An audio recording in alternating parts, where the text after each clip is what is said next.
Dalam kitab suci kuno, ada cerita nyata yang mirip dengan situasi kini dengan COVID-19, karena banyak orang meninggal saat itu juga. Cerita yang kedua ini juga dinyatakan dalam hidup Nabi Musa. Cerita ini terkenal karena dimulai dengan 9 wabah yang menyerang penduduk Mesir karena Firaun tidak mengizinkan mereka keluar dari Mesir ke tanah yang dijanjikan Allah. Jadi Allah mengirim satu wabah lagi kepada penduduk Mesir. Dalam wabah terakhir ini, Allah mengumumkan bahwa Dia akan mengutus malaikat kematian ke Mesir dan Dia akan melihat setiap rumah dan setiap anak sulung, walaupun manusia atau binatang akan meninggal. Tetapi, Allah mengasihi dan ingin melindungi keturunan Ibrahim yang diperbudak di sana. Jadi Allah menyuruh keluarga-keluarga mereka untuk menyembelih seekor domba yang tidak bercacat, kemudian mengoles darahnya di atas pintu mereka, supaya malaikat kematian akan melihat darah itu dan akan melewati rumah yang diolesi darah domba. Dan apa yang terjadi? Tepat setelah pengumuman dari Allah, terjadi kematian dalam setiap rumah yang tidak ada darah di atas pintunya, dan keluarga-keluarga itu panik dan menangis.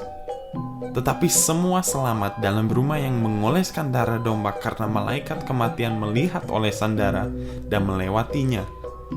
Jadi saat orang Mesir menangis, keturunan Ibrahim berangkat keluar dari Mesir sesudah 400 tahun. Wah, bayangkan kegembiraan mereka. Akhirnya bebas dan hidup. Jadi jika Anda berada dalam situasi tersebut, walaupun belum pernah mengoles darah di atas rumah, apakah Anda akan melakukannya? Ada kaitannya dengan 1500 tahun kemudian dalam kitab suci kuno ketika Nabi Yahya melihat Isa Al-Masih dan dia berkata, "Domba Allah yang mengangkat dosa manusia." Dan kitab suci kuno melanjut dan menjelaskan bahwa karena darah Isa Al-Masih ditumpahkan, kami bisa mendapat keselamatan dan hidup kekal karena dosa ditebus dan pengampunan diberikan kepada siapa saja yang bertobat dan percaya kepadanya. Jadi, bagaimana dengan Anda kini?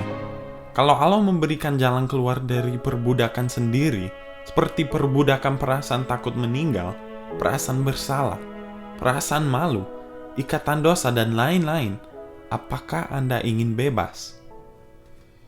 Kalau Allah sanggup menyelamatkan keturunan Ibrahim dari kematian dengan darah domba, maka Dia tetap ingin menyelamatkan siapa saja yang percaya kepada dombanya yang kekal.